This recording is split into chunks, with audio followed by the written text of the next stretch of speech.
Hey, what is up guys? I'm KBHD here, and well, welcome back to Techtober. The event that we were waiting for just wrapped up, which means I'm now allowed to share that my daily driver for the past couple days has been the brand new OnePlus 6T. So this phone's had a lot of hype leading up to it. We started seeing those specs and a little bit of design leaks, and basically it got a lot of people waiting for this phone. So the OnePlus 6T is, in the purest sense of the word, an incremental update. Most of it is the same as the OnePlus 6 that we're already familiar with, that I liked a lot. And then you could consider this a bit of a design refresh a couple months later. So they took the OnePlus 6, which is already a pretty solid and well-liked phone, and then made some upgrades and some tweaks to things that they felt could be better, and they took it up a notch. Okay, there's your notch pun for the video. So there are, conveniently, 6 new things with the OnePlus 6T. So first of all, the new display. It's bigger. It's a 6.4-inch display and still your 2340 by 1080 optic AMOLED they've been on for a while, and it's still pretty great. It's bright, it's colorful, and has a built-in adjustable color profiles. Obviously, I'm a big phone person, and phone screens keep getting bigger, and I still love it. Also, slightly smaller chin than the OnePlus 6. Not drastically smaller, but you can see it when you put them side by side. So the display is definitely an improvement. And that brings us to number 2. As you can see, the teardrop notch up here at the top. Everything OnePlus wanted to do with the fairly standard notch on the OnePlus 6, they are still doing in the smaller notch on this 6T, except for the notification LED. So up here is the front-facing camera, the earpiece, and the proximity and ambient light sensors. No fancy Face ID, dot projector, or depth sensors or anything like that, but just a pretty solid basic couple things. They can still do their super fast facial recognition with the RGB camera that has its pros and cons. And the speaker is slotted way up here at the top, but it wasn't doing a whole lot anyway, so we're not missing out much by shoving a tiny speaker up there. And for a lot of people, including me, this is an improvement. Larger screen, closer to the bezels, and more room up top for notifications and info. But you can still hide the notch with software if you want to. The only weird feeling I got about it is like how curvy it is. I mean, that's quite the curve from left to right. If you remember the Essential phone, that notch had probably about the same volume and total size, but it was pretty rectangular on the sides. This one is all slopey, and then it just touches the top of whatever app you're using in the middle. It's interesting, but you get used to it just like any other notch. Okay, number 3 is the fingerprint reader underneath the display. Something, again, a lot of people were looking forward to. Happy to see this slowly starting to become more common in mainstream phones. So that OnePlus 6 a couple months ago had the fingerprint reader on the back. That's now gone, and it's moved the logo up a little bit in its place. And you can now unlock your phone by just touching the glass. I've left it enabled the entire time I've been using it, and I'd say it's faster than that first gen from the Vivo phone I first tested a couple months ago, but still slower than the gold standard of like Touch ID or a lot of the physical fingerprint readers. It's just somewhere in between. It's not instant, but it's just a little beat of you unlocking your phone. It's getting there. You can't really just touch your finger to the screen and then remove it quickly and get to using the phone. It'll still tell you you're going too fast, but if you leave it there for a beat, you're in pretty quick. The animation is pretty corny, I think, and there's 2 others you can pick from in the software. But the thing is, they all happen at full brightness. That's part of how the tech of this optical fingerprint reader underneath the screen works. It involves shining a light on your fingerprint.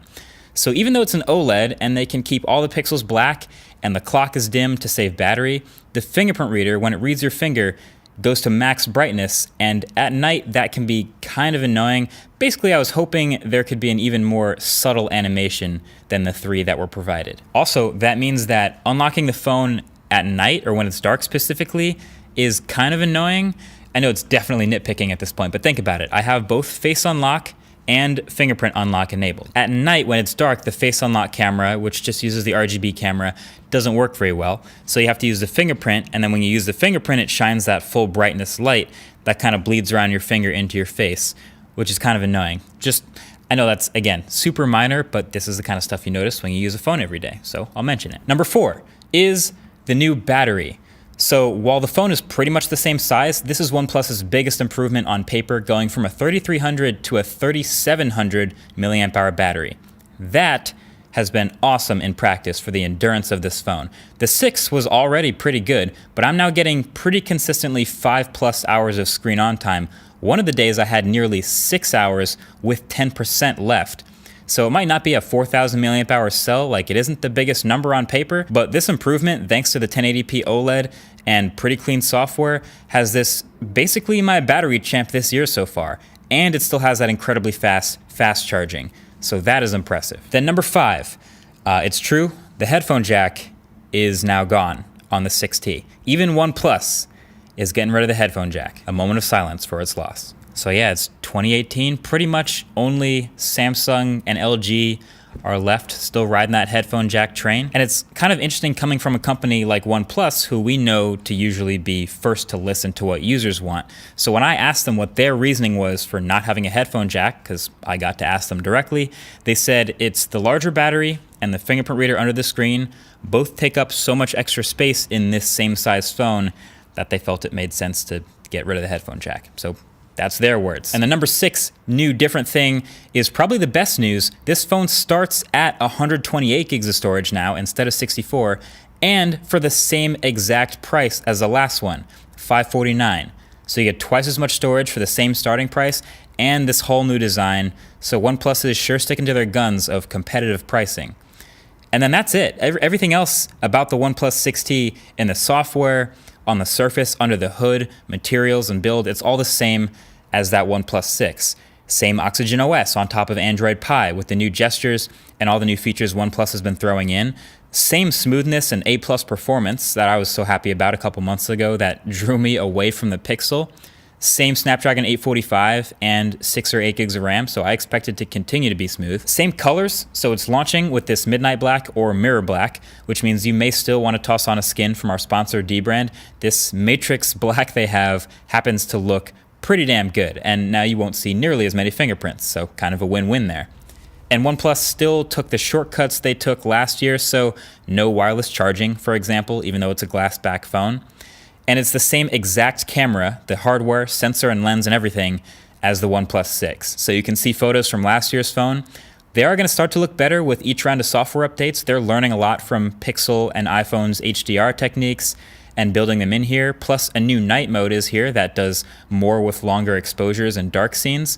But of course, all these changes are also coming to the exact same OnePlus 6 camera, since it's just a software change. And they kept, of course, one of the most important things about the 6, which was the starting price.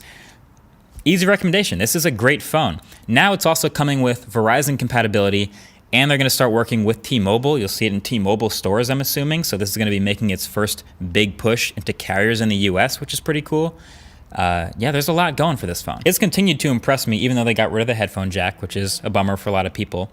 But it's been impressive how much they stick with the fast and smooth mantra through their phones. These have been consistently the fastest phones I use for the past couple of years, which is great, and that's a function of how much they care about software. So I have no problem recommending OnePlus 6T. This is just the OnePlus 6 in a prettier, higher tech package with a bigger battery for the same price. Can't really go wrong there. So that's been it.